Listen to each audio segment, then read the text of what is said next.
बीमारी का शिकार होते हैं और उन्हीं बीमारी को जानने के लिए डॉक्टर सबसे पहले इन्हें अलग अलग तरह के टेस्ट करवाने की सलाह देते हैं, जिससे उनकी बीमारी का पता चल सके और उसके बाद उनका इलाज शुरू किया जा सके।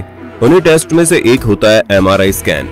आप में से शायद ज्यादातर लोगों ने इसका नाम जरूर सुना होगा, लेकिन बहुत कम लोग ही जानते होंगे आखिर ये MRI स्कैन क्या होता है, इसे कैसे किया जाता है, इसे करवाते समय कौन कौन सी सावधानी रखनी चाहिए, या क्या इसे करवाने में किसी की जान भी जा सकती है।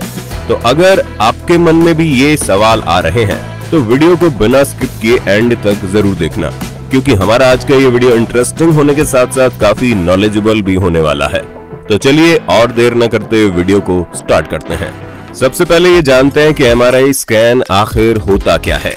MRI स्कैन यानी मैग्नेटिक रेजोनेंस इमेजिंग, इसे हिंदी में चुंबकीय अनुनाद इमेजिंग भी कहते हैं। MRI टेस्ट दरअसल वो टेस्ट होता है जिसमें कंप्यूटर बेहद ताकतवर चुंबक और रेडियो वेव्स का इस्तेमाल करके शरीर के अंदरूनी हिस्सों की तस्वीरें लेता है। बता दें कि MRI स्कैन आपके शरीर में मौजूद हाइड्रोजन प्रोटॉन के जरिए तस्वीर निकलती है। हमारे शरीर में काफी अधिक मात्रा में पानी होता है और MRI मशीन की रेडियो किरणें जब हाइड्रोजन के संपर्क में आती है तो वहाँ पर हाइड्रोजन स्पिन से एक इमेज बनती है, जिसकी मदद से आपके शरीर की परेशानियों का पता लगाया जाता है। इस टेस्ट में एक्सरे, सीटी स्कैन जैसी किसी भी दूसरे टेस्ट की तरह रेडिएशन या हानिकारक चीजों का इस्तेमाल नहीं किया जाता, और क्योंकि MRI स्कैन में चुंबक का प्रयोग किया जाता है इसलिए एक्सरे, सीटी स्कैन से बिल्कुल अलग होता है। लेकिन अब आपके मन में ये सवाल आ रहा होगा कि आखिर MRI स्कैन को किया ही क्यों जाता है, तो चलिए उसे भी जान लेते हैं। दरअसल MRI स्कैन के जरिए डॉक्टर बिना किसी टूल का इस्तेमाल किए आपके शरीर के अंदरूनी अंगों की बारीकी से जांच कर सकते हैं। MRI स्कैन शरीर के छोटे से छोटी परेशानियों या बीमारी का पता लगाने और उसका इलाज करने में डॉक्टर की मदद करता है। इस स्कैन का इस्तेमाल मरीजों की शारीरिक जांच करने के साथ साथ उनके शरीर में इलाज का असर हो रहा है या नहीं, ये जानने के लिए भी किया जाता है। इस मशीन के जरिए आपका दिमाग सोते समय किस तरीके से काम करता है। जब आप कुछ सोचते हैं या काम करते हैं तो उस समय आपके दिमाग का कौन सा हिस्सा ज्यादा एक्टिव रहता है, आपके दिमाग की सारी हलचलों के बारे में या दिमागी परेशानियों जैसे स्ट्रोक, मस्तिष्क में ट्यूमर आदि के बारे में पता लगाया जा सकता है। दोस्तों, अभी तक आपने तो जान लिया कि MRI स्कैन क्या होता है और इसे क्यों किया जाता है, लेकिन अब हम आपको इसके सबसे अहम स्टेप के बारे में बताएंगे, और वो ये कि MRI स्कैन होता कैसे है। MRI स्कैन को करने से पहले डॉक्टर मरीज के शरीर में मौजूद सभी तरह की धातु की चीजें जैसे अंगूठी, घड़ी, कड़ा आदि को निकलवा लेते हैं।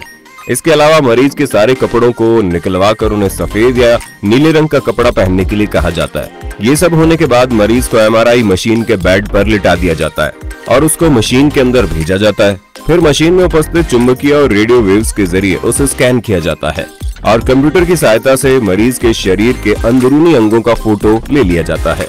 इन फोटो के सहारे डॉक्टर आसानी से मरीज की परेशानियों का पता लगा सकते हैं, चाहे वो बड़ी हो या छोटी, और वो परेशानी कितनी पुरानी है उसका भी पता इस मशीन के जरिए लगाया जा सकता है। लेकिन दोस्तों, ये जरूरी नहीं है कि आपके पूरे शरीर का ही MRI स्कैन करवाना है। आपके शरीर में जिस जगह पर दिक्कत हो या कहीं चोट लगी हो तो आप उस जगह का स्कैन अकेले भी करवा सकते हैं। खैर, ये तो हुई MRI स्कैन के प्रोसेस की बात। चलिए अब हम आपको MRI स्कैन के उपयोग के बारे में बताते हैं। दोस्तों, जैसे जैसे नई नई बीमारियां बढ़ती जा रही है वैसे वैसे MRI मशीन का इस्तेमाल भी बढ़ता जा रहा है, क्योंकि बहुत सी ऐसी बीमारियां हैं जिनके बारे में बारीकी से जानने के लिए MRI स्कैन का प्रयोग किया जाना बहुत जरूरी है। ज्यादातर मामलों में दिमाग से जुड़ी परेशानी जैसे ट्यूमर, स्ट्रोक, इसके अलावा रीढ़ की हड्डी की जांच करने के लिए भी इसका उपयोग होता है। MRI स्कैन का उपयोग शरीर के बाकी अंगों की जांच करने के लिए भी कर सकते हैं, जैसे शरीर की हड्डियों और जोड़ों की जांच, स्तनों की जांच या फिर दिल की जांच। साथ ही लीवर और गर्भाशय आदि की भी जांच की इसकी मदद से की जा सकती है। लेकिन गर्भाशय की जांच के समय मरीज को डॉक्टर से अच्छी तरह सलाह ले लेनी चाहिए, क्योंकि MRI स्कैन के समय निकलने वाली रेडियो एक्टिव वेव्स गर्भ में पल रहे बच्चे के लिए खतरनाक भी साबित हो सकती है। अब हम आपको MRI स्कैन करवाने से पहले कुछ जरूरी बातें बता देते हैं, जिन्हें जानना आपके लिए काफी फायदेमंद हो सकता है। जब आप MRI स्कैन करवाने जाएं तो एक बात का ध्यान रखें। अगर आपके कान, दांत और हड्डी में या फिर कभी एक्सीडेंट के समय आपके शरीर में किसी भी प्रकार की धातु या लोहे की चीजें का इस्तेमाल हुआ है तो आप उसकी पूरी जानकारी डॉक्टर को जरूर दें। अगर आप पहले से किसी प्रकार की दवाई का सेवन कर रहे हैं या आपने पहले कभी सर्जरी करवाई है तो उसकी भी जानकारी डॉक्टर को जरूर दें।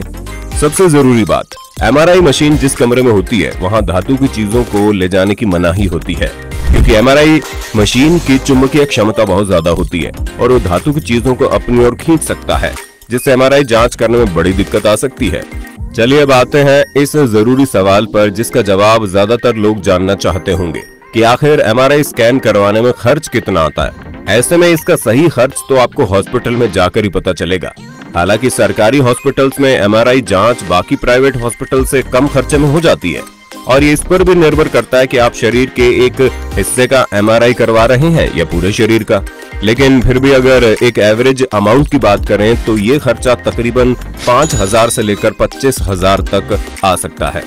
वैसे हम तो आपको यही सलाह देंगे कि हेल्दी रहिए और हेल्दी रूटीन को फॉलो कीजिए ताकि आपको कभी ऐसी किसी सिचुएशन का सामना न करना पड़े। तो दोस्तों ये थी